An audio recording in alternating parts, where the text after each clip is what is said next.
An English teacher develops a romantic relationship with her teenage student after offering him free tutoring lessons. Claire Wilson, an English teacher, prepares for her first day at Westerbrook High School for the 2013-2014 academic year. In the school hallway, she asks Catherine, the French teacher, where the faculty room is, explaining that she is new. Catherine asks her where she transferred from, and Claire says she used to teach at Riverton Middle School. During the morning faculty meeting, Principal Rivas introduces the new English teacher to the rest of the staff. Then the French teacher says they should go out for drinks soon so she can catch her up on the inner workings of the school, to Claire's delight. That afternoon, Claire stops by the grocery store to grab a few items. While there, she sees a lipstick display, takes one tube and deftly slips it into her bag. In her car, she takes the lipstick out and tries it on in front of the mirror. That night, while preparing for bed, Claire tells her husband Matt that she wishes he didn't have to go on his work trip. He agrees, especially since she's ovulating, and it'd be the ideal time for them to try and conceive. The woman says they can always try again next month. Matt then asks her about her day, and she confesses to stealing the lipstick in the store earlier. He's bemused by her actions, but she just brushes it off as a harmless deed. The next day, Claire meets her senior English class for the first time, and friends Eric and Josh are in awe of their beautiful teacher. As she reads aloud Dylan Thomas's poem, "Do Not Go Gentle Into That Good Night," the student curiously stares at the woman.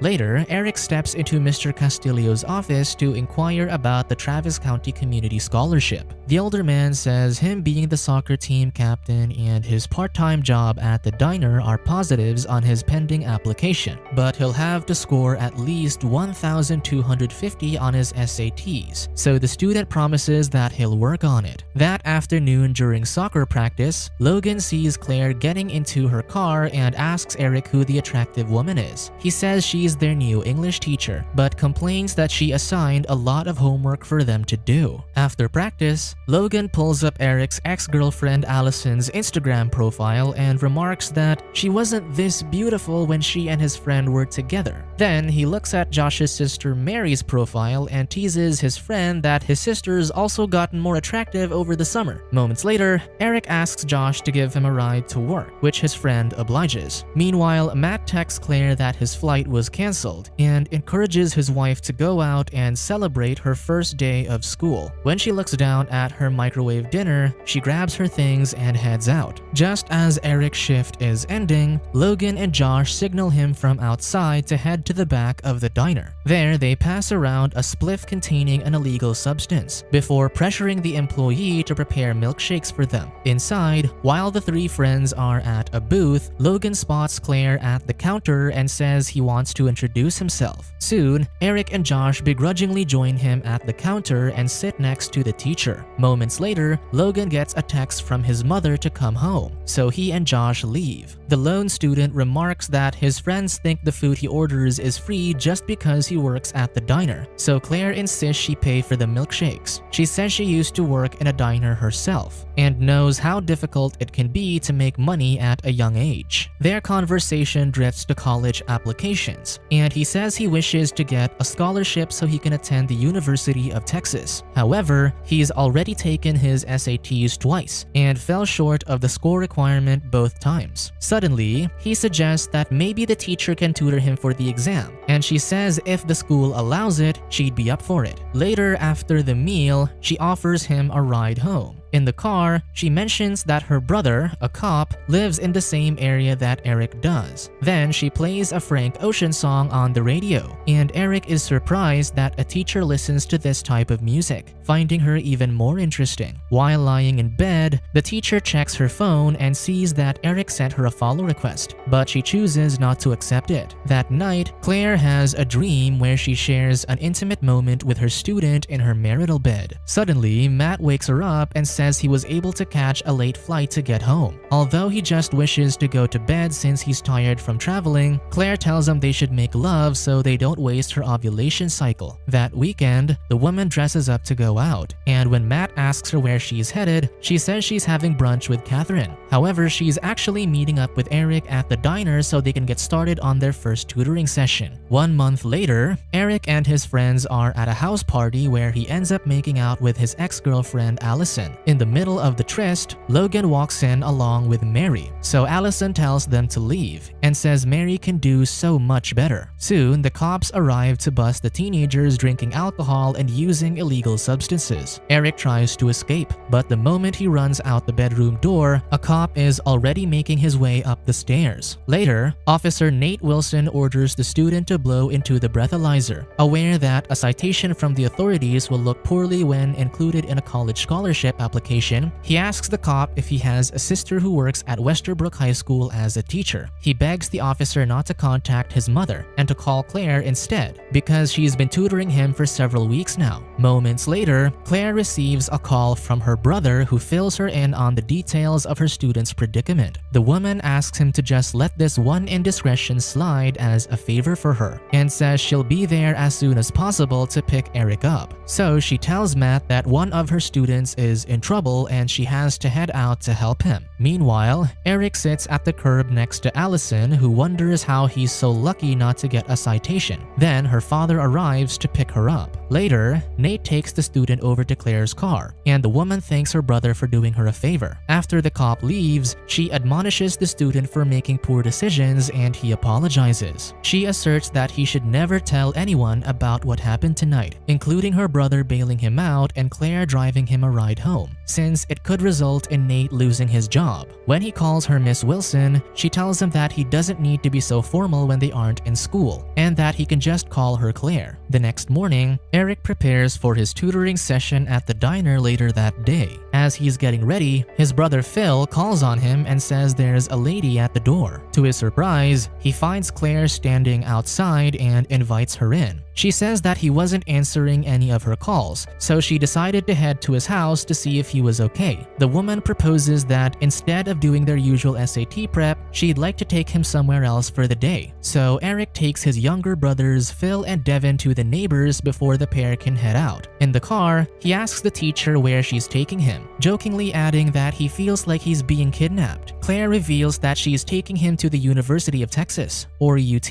so she can show him around, since it's also her alma mater. While strolling through the campus, she asks him what his goals in life are, and he says that he's always wanted to be a doctor because he wants to help people. Suddenly, a pickup truck stops in front of them, and Cody, Logan's older brother who goes to UT, calls Eric over and invites him to a little shindig at their frat house happening in a few hours. Though apprehensive at first since he's with a teacher, Eric says he'll drop by after Claire encourages him to go. At the party, the woman reveals that this is her first official frat party. She explains that she always commuted to school because she had to care for her alcoholic father, and the responsibility never allowed her to attend social events when she was a student. He shares that he never met his father because when his mother became pregnant, he just left her. Claire encourages the teen not to let enjoyable experiences pass him by, and that he should live his life to the fullest. Seconds later, Eric picks something from the woman's hair, and his gentle touch leaves her flustered. They stare at each other for a beat before she breaks the gaze and says they should probably head home. When she arrives home, she deletes his message where he expresses that he had a great time today. Meanwhile, Eric anticipates her reply, and when he looks at her Instagram profile, he sees that she still hasn't accepted his follow request. Concurrently, Claire enters the house and sees the musical equipment Matt just bought. He explains that he met several doctors at his job who are also into music and want to form a band. The woman is irate that he spent money from their savings on something he never consulted her on. He argues that the money he used was from his grandfather's bonds, but she counters that they were supposed to use it on something useful. Hurt, Matt says he's always loved music and feels that she isn't supportive, so to end their argument, she walks away. At home, Eric tells his mother Sandy that his teacher took him to UT for the day to show him around, which delights the older woman. That night while Matt is asleep, sleep, his wife takes her phone and finally accepts her student's follow request. The next day, Josh learns that neither Logan nor Eric are getting detention for what happened at the party, to his dismay. Then Eric realizes that he can now view Claire's profile. He smiles, prompting his friend to ask what he finds so delightful. Fortunately, the bell rings, cutting their conversation short. Moments later, while standing by his locker, the student spots the woman standing outside a classroom. He opens up her profile and sees that she posted a picture of a tower in UT,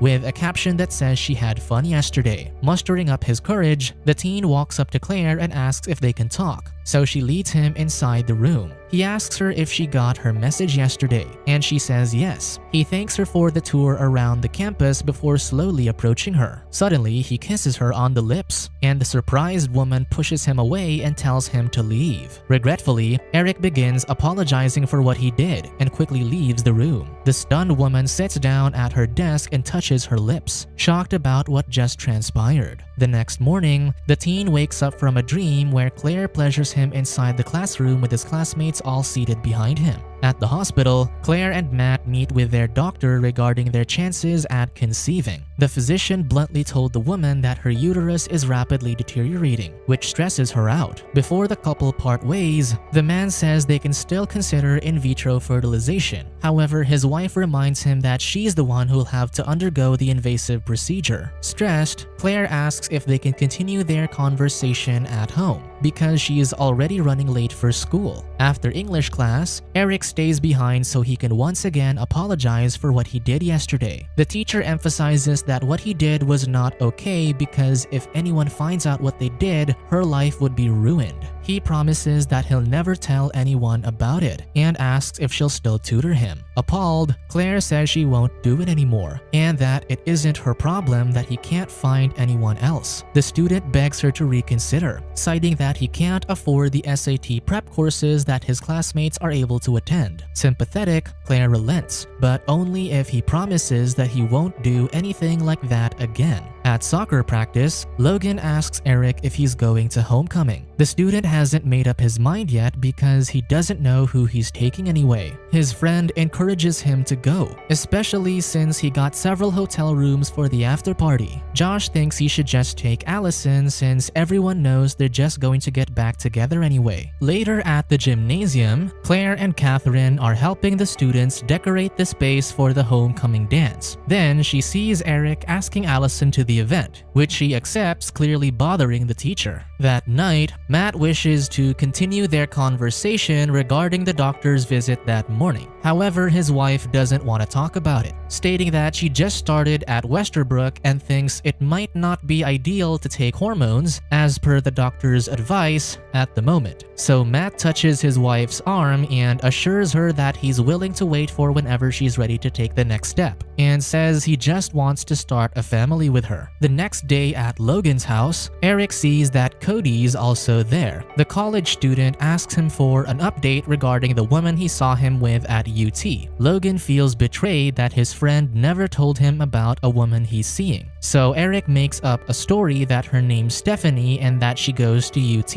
When Logan asks him when they can meet his new woman, he says that things are hot and cold at the moment, but they'll meet her when the time is right. Then he receives several messages from Claire asking him where he is, but he chooses to ignore them. Meanwhile, the teacher is seated at the counter at the diner, wondering why her student hasn't shown up for their tutoring session. Before the dance, the seniors are at Logan's house pre-gaming. Logan's constant mentioning of the hotel rooms he booked upset Josh, who knows his sister Mary is going to the dance with his friend. At the dance, Catherine and Claire are in the storage closet complaining about how much they hate having to chaperone the event. Then the French teacher offers her stressed friend some liquor from a flask. In the gymnasium, Claire jealously watches Eric gyrating on the dance floor with Allison. Later, she confronts the teen about why he never showed up for their study session. He apologizes, so she reminds him that he begged her to continue tutoring him. Eventually, he admits that But the reason he's been avoiding her is because he can't stop thinking about her. He can't be around her because he's too attracted to the teacher and doesn't want to get her in trouble. Stunned, the woman tells the student to return to the gymnasium. Minutes later, while Eric stands by the punch table, he locks eyes with the woman from across the room. She gives him a knowing look and heads for the exit. Eric follows her to the parking lot and silently gets in her car. She drives to a deserted area and turns the engine off. Claire turns to him and says that they don't have to go through with it if he doesn't want to, but Eric says that he does. So the teacher orders him to head to the back seat where she joins him shortly. Eventually, she takes his coat off. They share a kiss and proceed to make love.